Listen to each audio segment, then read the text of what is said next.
Hello, Dan again here. Been reading through my book, The Edge of Heaven. Covers on the shoulder, over my shoulder there. I'm up to chapter 8, the title of which is this: Does Heaven Do Enough? The question may have already been stewing inside you in one form or another long before we got to chapter 8. Concerning some item of your personal history, or perhaps the private hell through which you currently journey.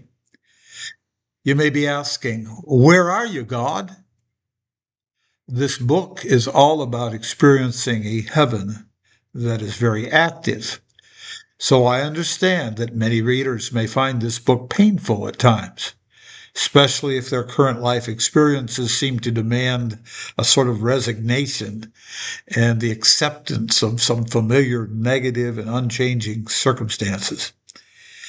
It may seem easier not to have to hope for change after so many disappointments.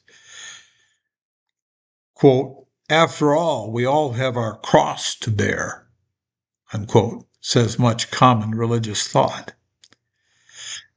Does heaven really do enough in this life to justify getting my hopes up?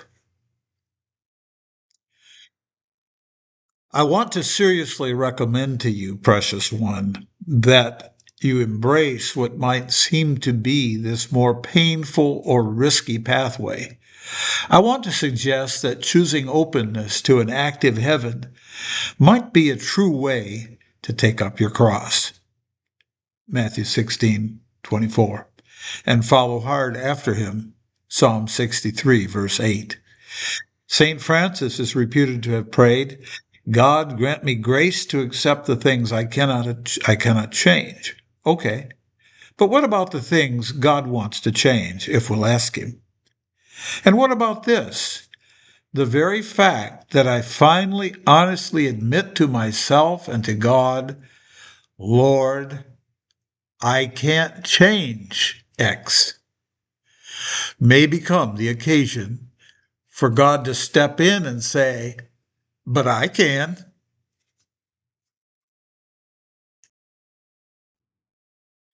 You know, we have all yet to see the full extent of what he'll change in our lives to bring about an increase of his glorious presence in us. So you may want to follow the example of Jacob and wrestle with God until daybreak. Genesis 32, verse 24. It's only at daybreak that you can see clearly to answer the question of this chapter. That is, does heaven do enough? For over 10 years now, I have kept a simple black and white drawing attached with a magnet to the refrigerator in my kitchen. The picture is one of Jesus hanging on the cross. Stenciled at the bottom of the drawing are the words, did I do enough? I would like to tell you the story of how that drawing got on my refrigerator. It was during the period I mentioned in chapter 6 when my wife left me for 3.5 months. Of course, that was a time of intense distress in my life. Yet I had hope that the struggle would be resolved, and by God's grace, I stayed faithful to him and to his body. I prayed for my wife's return and acted on my faith every morning by neatly making up our bed. You have to admit that was special faith put into action. Since we did get back together, it worked, which was truly a miracle, since at the time we were still arguing via email every night. Nevertheless, I had one item in my personal life I couldn't manage. It wasn't the biggie, my wife's absence. I was working on that. It wasn't my son. I was being patient with him. It was a little fox for that designation. Look up Song of Songs 2 verse 15. I resented the failure of a friend. This friend had not stopped my wife from leaving, which I felt could have been accomplished. It felt like a betrayal to me, but I knew that I should not cast this blame. I knew I should forgive. After all, love covers a multitude of sins, right? 1 Peter 4, verse 8. So I prayed a prayer of forgiveness. The only problem was at the beginning of the worship service every Sunday during the first part of the 3.5 months, this friend's face and angry thoughts of the betrayal would come before my consciousness as a wall between me and my entry into worship. I was able to climb the wall and enter in, but the experience would repeat itself at each service. That bothered me, but I just kept on keeping on. Then, one Sunday morning, I arrived at the church a bit early. I was relaxing in a seat, waiting while the worship team was tuning up their instruments in preparation for the service. I caught my thoughts touching on the same issue once again. Suddenly, heaven intervened. In the inner depth of my spirit, I was instantly transported to the foot of the cross. It was quite dark. I was standing so close to the cross that I could feel large drops of blood falling onto my left arm. Jesus' eyes were closed. He had just breathed his last, but I heard his voice inside my heart. He asked me one question: did I do enough?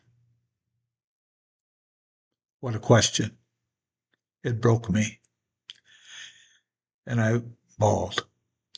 It's amazing the amount of information and substance that heaven is able to transfer in such a moment. My response to his question was a sobbing, "Yes, you've done enough." As I wept there at the foot of the cross, I became aware of new truth at a deep experiential level of my being. First, I knew that Jesus was not rebuking me. Rather, he was teaching me and showing me the answer to my difficulty. He showed me myself, and I had a large hole the size of a cannonball shot through my belly. He did not say, "Get over it." Rather, he showed me the reality of my wounded condition, and in so doing, he validated me.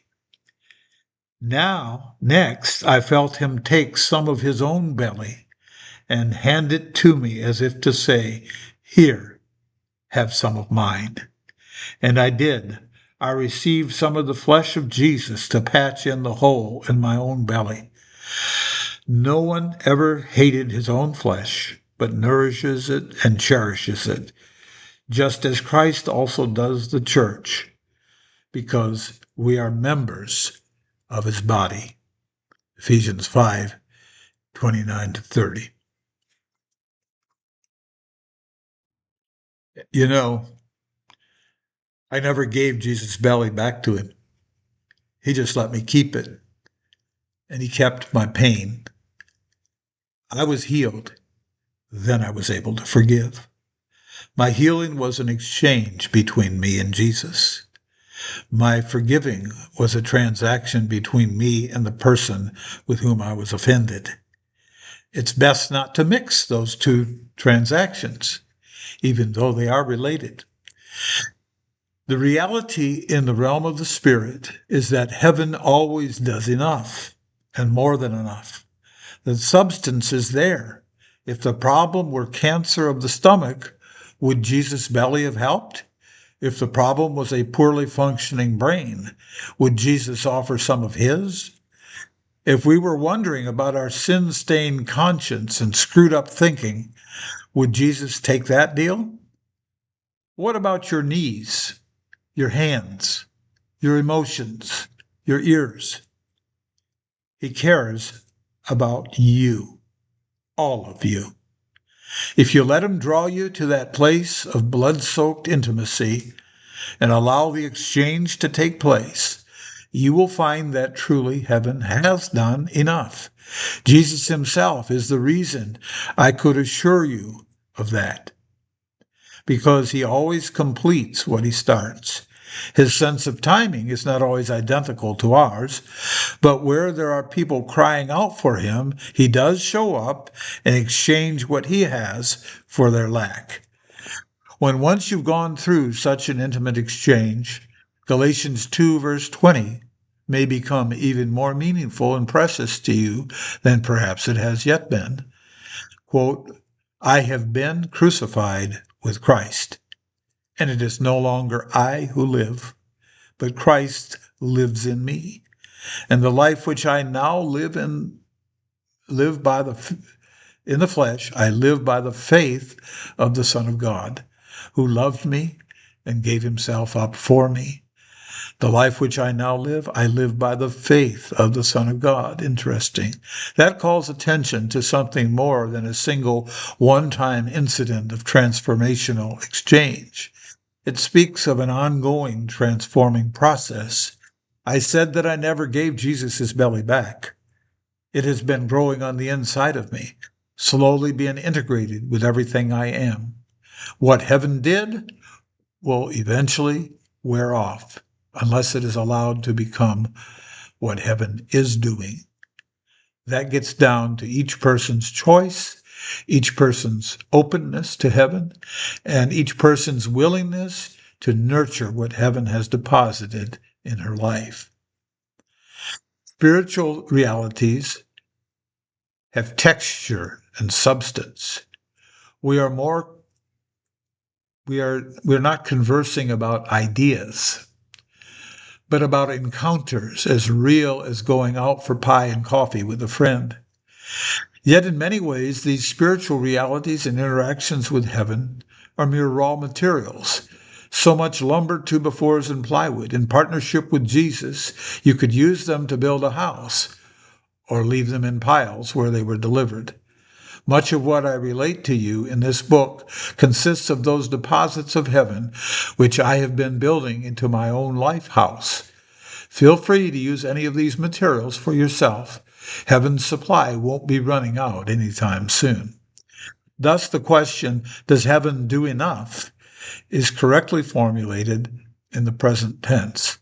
It's true that Jesus did everything that was necessary at the cross, which is a past event. However, as it is obvious in the vision he gave me, it is not true that he presently is passive about what he did. He's very actively and personally handing out the benefits of what he accomplished. Here, have some of me, he always says. Do you hear him? If ever one time you respond to him, you'll begin, or you'll continue, the greatest adventure available to human beings, knowing Jesus. He is the one who always does enough.